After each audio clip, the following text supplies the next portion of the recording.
நீண்ட வருடங்களாகவே நாம் நமது விதியை முடிவு செய்யும் இந்த நாளை சந்திக்க காத்திருந்தோம். இப்போது அதற்கான நேரம் வந்துவிட்டது.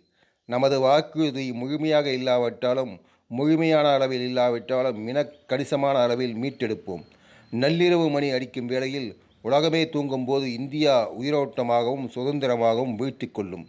இத்தகைய தருணம் மிகவும் அரிதாகவே வரலாற்றில் நிகழ்கிறது. நாம் நமது பழமையிலிருந்து புதுமைக்கு காலடித்து வைக்கும் தருணம்.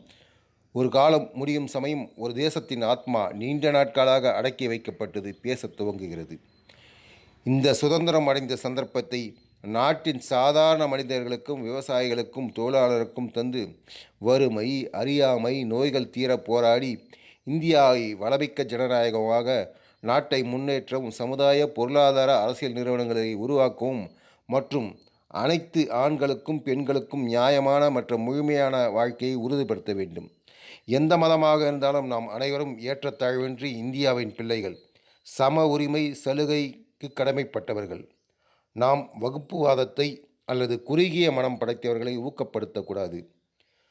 எண்ணத்திலும் செயலிலும் குறுகிய மனதுடையவர்களை கொண்ட நாடு சக்தி வாய்ந்த நாடாக முன்னேற முடியாது. இவ்வாறாக தனது முதல் உரையில் நமது நாட்டின் முதல் பிரதமர் ஜவஹர்லால் நேரு சுதந்திர தினத்தில் கூறினார்.